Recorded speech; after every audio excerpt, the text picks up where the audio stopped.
नमस्कार, मैं हूं अंकुर और आप देख रहे हैं सत्यहिंदी.com। आइए एक नजर डालते हैं अब तक की सुर्खियों पर। रफाल विमान डील को लेकर फ्रांस की ऑनलाइन पत्रिका मीडिया पार्ट द्वारा ये दावा करने की भारत की एजेंसियों के पास ये सबूत थे, यानी इसकी जानकारी थी कि रफाल बनाने वाली कंपनी डसॉ ने एक भारतीय बिचौलिया सुषेण गुप्ता को 65 करोड़ की घूस दी थी, जिससे भारत के साथ वो इस डील में मदद कर सके। इसके बाद भी सीबीआई ईडी ने कोई जांच या एक्शन नहीं लिया। अब इसी को लेकर कांग्रेस हमलावर हो गई है। कांग्रेस प्रवक्ता पवन खेड़ा ने प्रेस कॉन्फ्रेंस कर मोदी सरकार पर गंभीर आरोप लगाए। कांग्रेस ने आरोप लगाया कि मोदी सरकार द्वारा राफेल डील में भ्रष्टाचार को दफनाने के लिए ऑपरेशन कवर अप चल रहा है। कांग्रेस के प्रवक्ता पवन खेड़ा ने कहा कि 4 अक्टूबर 2018 को बीजेपी के पूर्व मंत्री और एक वरिष्ठ वकील ने तत्कालीन सीबीआई के निदेशक को दस्तावेज सौंपे। इसके बाद 11 अक्टूबर 2018 को मॉरिशस सरकार ने भी सीबीआई को दस्तावेज सौंपे और उसके बाद कोई जांच शुरू नहीं हुई, बल्कि आधी रात को आलोक वर्मा को हटा दिया जाता है और अपने चहेते नागेश्वर राव को उनकी जगह पर सीबीआई के निदेशक के तौर पर लाया जाता है। खेड़ा ने कहा कि सीबीआई के निदेशक आलोक वर्मा को क्यों हटाया गया। उन्होंने कहा कि ये कोई 60-65 करोड़ का घोटाला नहीं है, ये देश का सबसे बड़ा रक्षा घोटाला है। कांग्रेस प्रवक्ता पवन खेड़ा ने रफाल डील में कथित घोटाले के आरोप लगाते हुए कहा कि ये मोदी सरकार का नहीं बल्कि निजी तौर पर मोदी द्वारा किया गया सौदा है। कांग्रेस नेता ने कहा कि कांग्रेस की सरकार के वक्त 126 रफाल खरीदने का सौदा हुआ था और एक विमान 526 करोड़ में खरीदा जाने वाला था, लेकिन मोदी सरकार ने बिना वायुसेना के परामर्श के विमानों की संख्या 126 से घटाकर 36 कर दी और एक विमान जो पहले 526 करोड़ में खरीदा जाने वाला था उसको 1670 करोड़ में खरीदा। यही नहीं, कांग्रेस के वक्त इस डील में ट्रांसफर ऑफ टेक्नोलॉजी भी होनी थी, लेकिन इस डील में वो भी नहीं।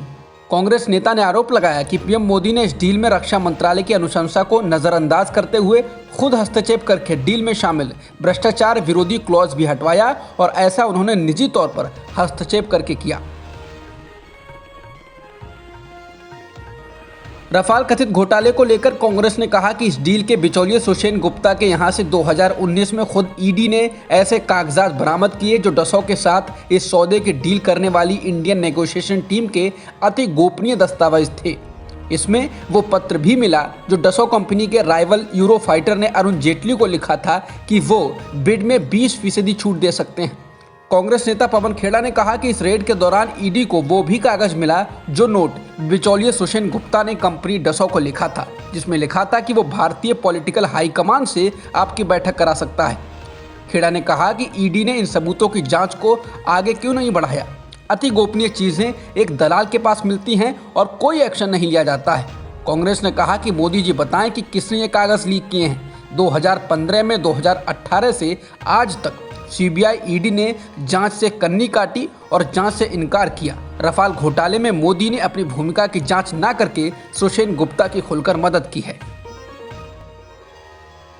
रफाल डील में कथित घोटाले को लेकर कांग्रेस के पूर्व अध्यक्ष राहुल गांधी ने मोदी सरकार पर हमला बोला। राहुल ने मीडिया पार्ट की रिपोर्ट की खबर को ट्वीट कर कहा कि जब पग-पग पर सत्य साथ है तो फिक्र की क्या बात है। मेरे कांग्रेस साथियों, भ्रष्ट केंद्र सरकार के खिलाफ ऐसे ही लड़ते रहो, रुको मत, थको मत, डरो मत। एनसीपी नेता और कैबिनेट मंत्री नवाब मलिक के धुआंधार आरोपों के बीच महाराष्ट्र के पूर्व मुख्यमंत्री देवेंद्र फडणवीस ने मंगलवार को प्रेस कॉन्फ्रेंस की है। पूर्व मुख्यमंत्री ने आरोप लगाया कि नवाब मलिक के परिवार ने अंडरवर्ल्ड से जुड़े लोगों से जमीन खरीदी है। उन्होंने कहा कि उनका यह खुलासा राष्ट्रीय सुरक्षा से जुड़ा है। फडणवीस ने कहा कि सरदार शाह वली खान मुंबई में हुए बम धमाकों का गुनहगार है और वह इस मामले में उम्र कैद की सजा काट रहा है। एक और शख्स सलीम पटेल है। फडणवीस ने कहा कि सलीम पटेल को दाऊद का आदमी बताया जाता है और ये शख्स हसीना पार्कर का ड्राइवर था। उन्होंने कहा कि सरदार शाह वली खान और सलीम पटेल ने कुर्ला में एलबीएस रोड पर 3 एकड़ जमीन बेची थी और इस जमीन को नवाब मलिक के रिश्तेदारों ने खरीदा था। फडणवीस ने जमीन से जुड़े दस्तावेज भी जारी किए। उन्होंने कहा कि वह इन सबूतों को एनसीपी मुखिया शरद पवार को भी देंगे। महाराष्ट्र के पूर्व मुख्यमंत्री देवेंद्र फडणवीस ने कहा कि सरदार शाह वली खान और सलीम पटेल ने जमीन की बिक्री सोलिडस इन्वेस्टमेंट प्राइवेट लिमिटेड को की, जो नवाब मलिक के परिवार की कंपनी है। फडणवीस ने कहा कि नवाब मलिक के परिवार के द्वारा खरीदी गई जमीन की कीमत 30 लाख थी, लेकिन इसमें से 20 लाख रुपए ही दिए गए। उन्होंने नवाब मलिक से पूछा कि क्या उन्हें नहीं पता था कि सलीम पटेल कौन था। उन्होंने पूछा कि आखिर मुंबई में बम धमाकों के गुनहगारों और अंडरवर्ल्ड के लोगों से जमीन क्यों खरीदी गई।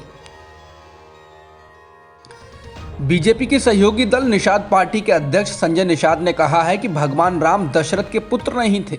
संजय निषाद सोमवार को पत्रकारों से बात कर रहे थे। उन्होंने कहा कि भगवान राम दशरथ के नहीं बल्कि श्रृंगी ऋषि निषाद के पुत्र थे। उनका जन्म नियोग विधि से हुआ था, क्योंकि खीर खाने से बच्चा पैदा नहीं हो सकता है, इसलिए राम दशरथ के तथाकथित पुत्र हैं और असली पुत्र वे यज्ञ कराने वाले श्रृंगी ऋषि निषाद के हैं।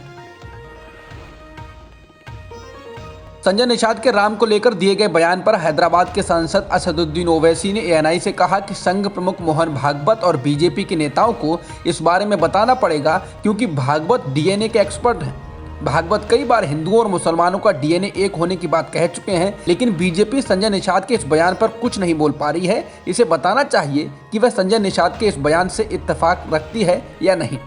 क्या वह संजय निषाद से इस बयान के लिए माफी मांगने को कहेगी और क्या अब भी उनके साथ मिलकर चुनाव लड़ेगी। मध्य प्रदेश बीजेपी के प्रभारी पी मुरलीधर राव ने ब्राह्मण और बनिया समुदाय के लोगों को लेकर एक बयान दिया है, जिस पर बखेड़ा शुरू हो गया है। भोपाल में मीडिया से बात करते हुए उन्होंने कहा कि ब्राह्मण और बनिया समुदाय के लोग उनकी जेब में हैं।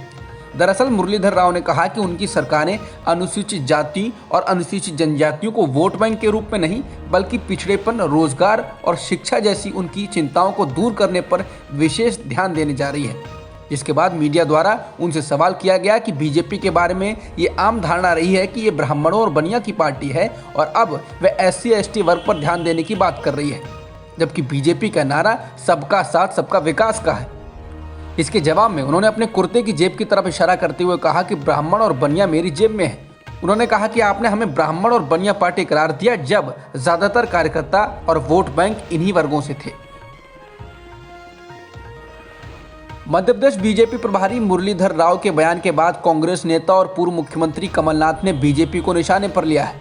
उन्होंने कहा है कि सबका साथ सबका विकास का नारा देने वाली बीजेपी के मध्य प्रदेश के प्रभारी कह रहे हैं कि हमारी एक जेब में बनिया है, एक जेब में ब्राह्मण है।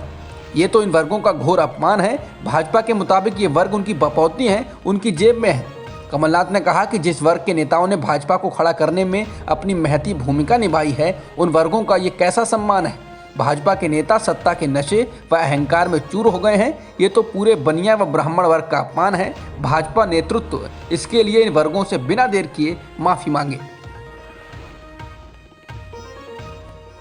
एक दिन पहले यानी सोमवार को जिस संदिग्ध गतिविधि को लेकर मुकेश अंबानी के मुंबई स्थित आवास एंटीलिया के बाहर सुरक्षा बढ़ाई गई थी, उस मामले में एक पर्यटक को हिरासत में लिया गया है। उस शख्स की पहचान सुरेश विसंजी पटेल के रूप में की गई है। उन्हें नवी मुंबई से पकड़ा गया है। शुरुआती पूछताछ में पता चला है कि विसंजी पटेल एक पर्यटक के रूप में मुंबई में थे। रिपोर्ट के अनुसार पटेल यूं ही मुकेश अंबानी के घर के बारे में जानने के लिए उत्सुक थे और इसी कारण उन्होंने उनके आवास के बारे में जानकारी चाहिए। विस्तृत जानकारी के लिए और पूछताछ की जा रही है। जम्मू कश्मीर में एक बार फिर आतंकियों ने खूनी खेल खेलना शुरू कर दिया है। आतंकियों ने पिछले 24 घंटे के अंदर 2 लोगों की हत्या कर दी है। इनमें से एक शख्स कश्मीरी पंडित की दुकान पर काम करता था। बीते महीने भी आतंकवादियों ने कई लोगों को मौत के घाट उतार दिया था। इनमें हिंदू, सिख और मुसलमान शामिल थे। इनमें स्थानीय लोग भी थे और बाहरी भी। ताज़ा वारदात में आतंकियों ने सोमवार को श्रीनगर में स्थित एक कश्मीरी पंडित की दुकान पर फायरिंग की। इसमें मोहम्मद इब्राहिम नाम के शख्स की मौत हो गई। इब्राहिम दुकान में सेल्समैन था और बांदीपोरा जिले का रहने वाला था। ये दुकान 29 साल बाद 2019 में फिर से खोली गई थी। इससे पहले रविवार को भी आतंकियों ने बाटमालू में एक पुलिसकर्मी की हत्या कर दी थी। अब तक की खबरों में इतना ही। बाकी खबरों के लिए बने रहिए सत्यहिंदी.com के साथ। सत्य हिंदी का ऐप डाउनलोड करें गूगल प्ले स्टोर पर।